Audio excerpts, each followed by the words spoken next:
నమస్తే ఫ్రెండ్స్, నేను మీ Sravani. Welcome back to Sravani's kitchen. ఈ రోజు మన ఈ వీడియోలో టేస్టీగా చేసుకునే ద బెస్ట్ పన్నీర్ కర్రీని చూపించబోతున్నాను. ఇలా సింపుల్ గా చేసిన రెస్టారెంట్ టేస్ట్ వస్తుంది. ఈ కర్రీని మనం అన్నం, చపాతీ, రోటీ, పుల్కా, బిర్యానీలోకి తీసుకున్న సూపర్ గా తినేయచ్చు. నేను ఇక్కడ పన్నీర్ కర్రీ చేయడానికి 200 గ్రాముల వరకు పన్నీర్ని తీసుకొని ఇలా క్యూబ్స్ లా కట్ చేస్తున్నాను. మరీ పెద్దగా కాకుండా ఇలా మీడియం సైజ్ గా కట్ చేసి ఒక గిన్నెలోకి తీసుకొని పక్కనుంచండి. ఇప్పుడు గ్రేవీ కోసం ఒక మిక్సీ గిన్నెలోకి 1 కప్పు టమాటా ముక్కల్ని తీసుకోండి. ఇక్కడ నేను ఒక 3 మీడియం సైజ్ టమాటాల్ని కట్ చేసి తీసుకున్నాను. అలాగే స్పైసెస్ వచ్చేసి చిన్న దాల్చిన చెక్క ముక్కను, 3 లవంగాలు, 2 యాలకులను తీసుకోండి. అలాగే గ్రేవీ మంచి టేస్ట్గా రావడానికి 12 నుండి 15 వరకు జీడిపప్పు పలుకుల్ని తీసుకోండి. ఇన్ కేస్ మీ దగ్గర జీడిపప్పు పలుకులు అవైలబుల్లో లేకపోతే వీటికి బదులుగా 1 టేబుల్ స్పూన్ వరకు పుచ్చకాయ గింజల్ని కానీ లేదా పల్లీలను, నువ్వులను వేపైనా తీసుకోవచ్చు. అలాగే ఇందులోనే అరంగుళం అల్లం ముక్కను తీసుకొని మెత్తగా గ్రైండ్ చేయండి. ఇలా మెత్తగా గ్రైండ్ చేశాక ఈ రుబ్బిన పేస్ట్ ని రెడీగా పక్కనుంచి మరో పక్కన స్టవ్ ఆన్ చేసి ప్యాన్ లోకి ఒక 2-3 టేబుల్ స్పూన్ల ఆయిల్ ని తీసుకోండి. మీరు కావాలంటే ఒక 2 టేబుల్ స్పూన్ల ఆయిల్ని, 1 టేబుల్ స్పూన్ బటర్నైనా తీసుకోవచ్చు. ఇప్పుడు ఇందులోనే ఒక 1/2 టీ స్పూన్ చొప్పున కారం, పసుపు, ఉప్పుని తీసుకొని ఒకసారి బాగా కలిపి ఇందులోకి కట్ చేసిన పన్నీర్ ముక్కల్ని తీసుకొని ఫ్రై చేయండి. ఇలా ఫ్రై చేసి చేయడం వలన పన్నీర్కి ఉప్పు, కారం అనేది బాగా పడుతుంది. మీరు కావాలంటే డైరెక్ట్గా అయినా చేయొచ్చు. మరి వీటిని ఎక్కువ టైం ఫ్రై చేయాల్సిన అవసరం లేదు. కొంచెం ఇలా గోల్డెన్ షేడ్కి వచ్చాక గిన్నెలోకి తీసుకొని పక్కనుంచండి. ఇప్పుడు ఇది ఆయిల్లోకి 1/2 టీ స్పూన్ జీలకర్ర, 2 బిర్యానీ ఆకుల్ని, కట్ చేసిన 2 పచ్చిమిరపకాయ ముక్కల్ని తీసుకొని ఫ్రై చేయండి. ఇవి ఇలా దూరగా ఫ్రై చేశాక ఇందులోకి మనం గ్రైండ్ చేసిన మసాలా పేస్ట్ని తీసుకొని బాగా ఫ్రై చేయండి. ఇందులో నుండి ఆయిల్ అనేది సెపరేట్ అయ్యేంత వరకు ఇలా కలుపుతూ బాగా ఫ్రై చేయండి. ఒక 2-3 నిమిషాలు అయ్యేసరికి చూడండి, లైట్గా ఆయిల్ అనేది వదులుతుంది కదా. ఇలా వచ్చేంత వరకు ఫ్రై చేసామంటే ఇవన్నీ చక్కగా ఫ్రై అయినట్లు, అలాగే కర్రీ రుచి కూడా చాలా బాగా కుదురుతుంది.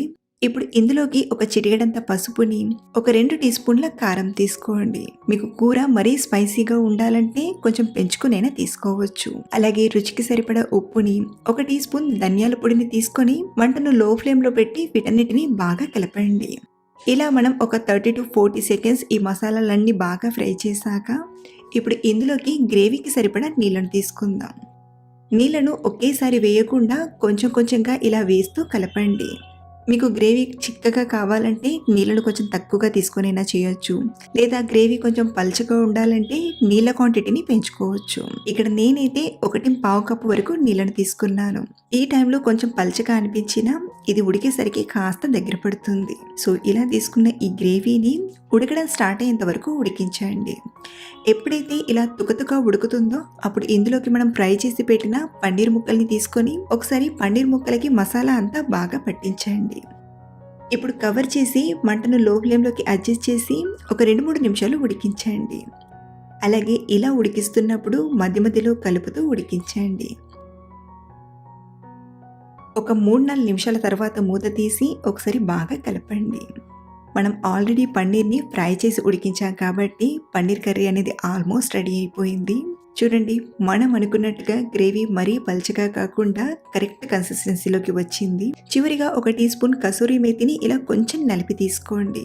అలాగే కొద్దిగా తరిగిన కొత్తిమీర ఆకుని, ఒక 1/2 టీ స్పూన్ గరం మసాలాను తీసుకోండి.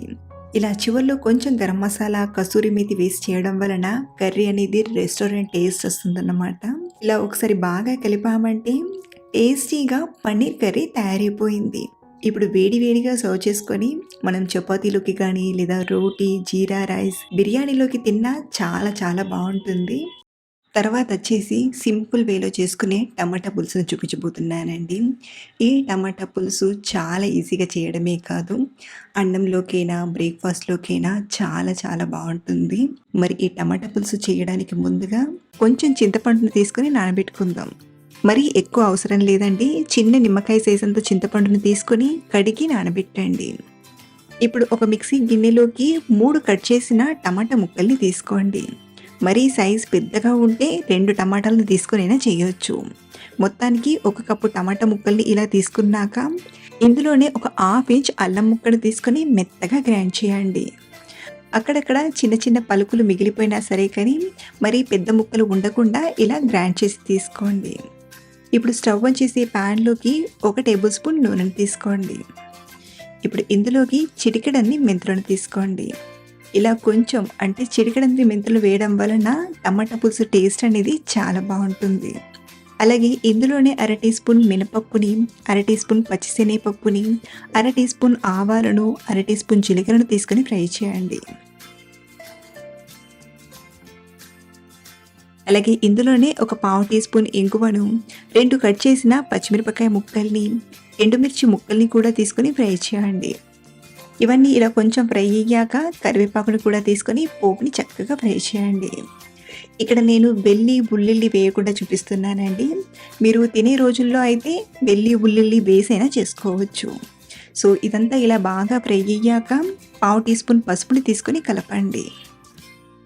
ఇప్పుడు ఇందులోకి మనం గ్రైండ్ చేసి పెట్టిన టమాటా ప్యూరీని తీసుకోండి. ఇలా టమాటా ప్యూరీని తీసుకున్నాక ఒకసారి పోపులో అంతా కలిసేలా బాగా కలపండి. మరీ ఫ్రై చేయాల్సిన అవసరం లేదు. ఇలా ఒకసారి కలిపాక ఇప్పుడు ఇందులోకి 1 టీ స్పూన్ కారం, రుచికి సరిపడా ఉప్పుని, 1 టీ స్పూన్ ధనియాల పొడిని, 1 టీ స్పూన్ సాంబార్ పొడిని తీసుకోండి. ఈ పులుసులో సాంబార్ పొడి టేస్ట్ చాలా బాగుంటుంది.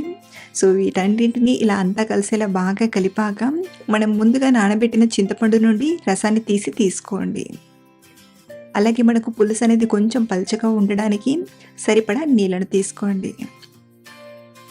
అలాగే నీళ్లు వచ్చేసి చింతపండు పులుసు ఎక్స్ట్రాగా వేసిన నీళ్ళను బట్టి 1.5 కప్పు వరకు తీసుకున్నాను. మరి రసంలా పల్చగా కాకుండా ఇలా ఈ కన్సిస్టెన్సీలో చేయండి. మీరు కావాలంటే రసంలా పల్చగా అయినా చేసుకోవచ్చండి. ఇప్పుడు ఈ పులుసుని మరగడం స్టార్ట్ అయ్యేంత వరకు మరిగించండి. ఇలా మరగడం స్టార్ట్ అయ్యాక మరొక 2 నిమిషాలు మరగబెడితే మనకు టమాటా పులుసు అనేది తయారైపోతుంది. మరీ ఎక్కువసేపు మరిగించాల్సిన అవసరం లేదండి. ఒక 2 నిమిషాలు మరిగించి చివరిలో కొంచెం కొత్తిమీర ఆకును తీసుకొని స్టవ్ ఆఫ్ చేసేయడమే. ఇలా మనం చాలా సింపుల్గా తక్కువ టైంలోనే చేసిన ఈ టమాటా పులుసు టేస్ట్ అనేది నెక్స్ట్ లెవెల్గా ఉంటుందండి. అన్నంలోకి సైడ్ డిష్లా ప్రిపేర్ చేసుకున్నాం, లేదా ఇడ్లీ దోశలోకి సాంబార్కి బదులుగా ఇలా టమాటా పులుసునైనా చేసుకోవచ్చు. తర్వాత వచ్చేసి జిగురు లేకుండా బెండకాయ ఫ్రైని, అలాగే కమ్మని పాలకూర పప్పును చూపించబోతున్నానండి.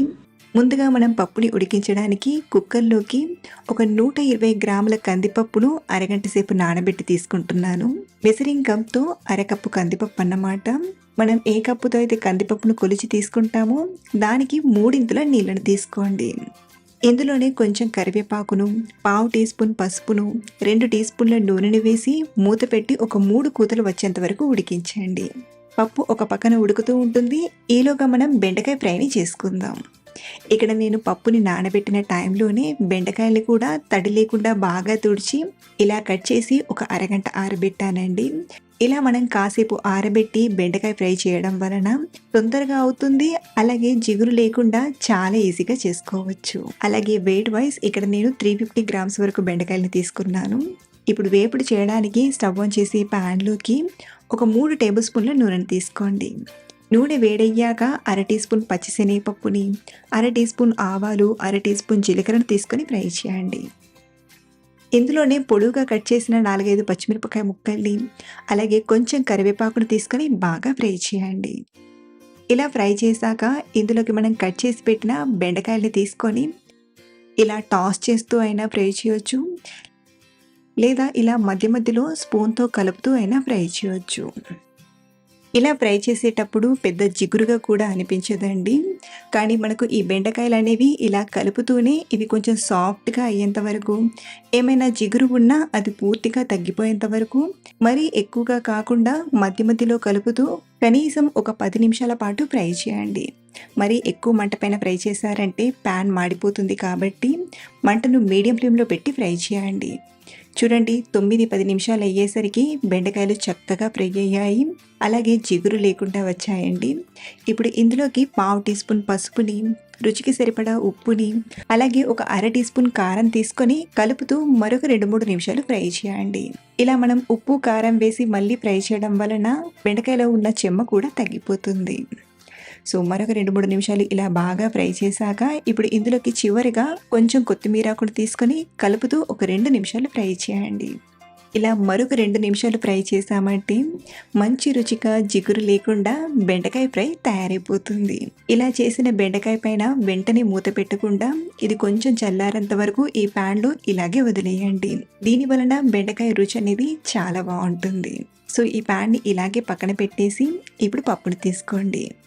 3 విజిల్స్ తర్వాత విజిల్‌లోని గాలంతా పోయాక చూపిస్తున్నాను. చూడండి పప్పు మెత్తగా ఉడికింది కదా! ఇప్పుడు ఈ పప్పుని పప్పు గుత్తితో కొంచెం మెదిపి తీసుకుందాం. సో ఇలా బాగా మెదిపాక ఇప్పుడు ఈ కుక్కర్‌ని పక్కన పెట్టి వేరొక కడాయిని తీసుకోండి. ఇందులోకి 1, 2 టేబుల్ స్పూన్ల నూనెను తీసుకొని నూనె వేడయ్యాక అర టీ స్పూన్ జీలకర్ర, అర టీ స్పూన్ ఆవాలను తీసుకొని ఫ్రై చేయండి. ఇందులోనే ఒక పావు టీ స్పూన్ ఇంగువను, 5, 6 కట్ చేసిన పచ్చిమిరపకాయ ముక్కల్ని, కొంచెం కరివేపాకు, ఎండుమిరపకాయ ముక్కల్ని తీసుకొని ఫ్రై చేయండి. ఇలా ఇదంతా చక్కగా ఫ్రై అయ్యాక ఇందులోకి ఒక పావు టీ స్పూన్ పసుపుని తీసుకొని ఒకసారి కలిపి ఒక 2 కప్పుల పాలకూర ఆకును బాగా కడిగి కట్ చేసి తీసుకోండి. మనం పప్పుని ఎంతైతే తీసుకుంటామో దానికి 4 ఆకును తీసుకోవాలి. సో ఇలా పాలకూర ఆకును తీసుకొని ఒక 2 నిమిషాలు కలుపుతూ ఫ్రై చేసామంటే పాలకూర ఆకు అనేది ఆయిల్‌లో చక్కగా మగ్గి ఇలా దగ్గర పడుతుంది. ఇప్పుడు ఇందులోకి ఒక అర టీ స్పూన్ కారం, రుచికి సరిపడా ఉప్పుని తీసుకొని ఒకసారి కలిపి మనం ఉడకబెట్టిన పప్పును తీసుకోండి.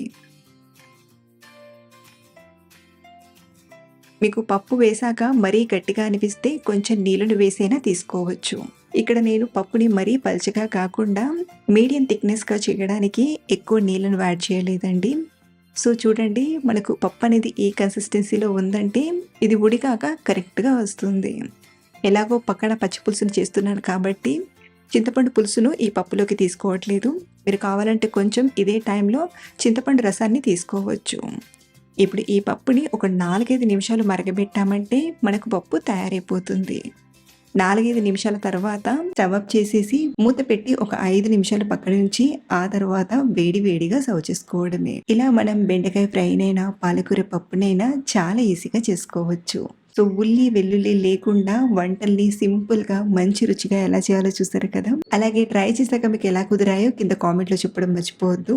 మరిన్ని రెసిపీస్ కోసం మన ఛానల్‌ని ఫాలో అవ్వండి. Thank you for watching.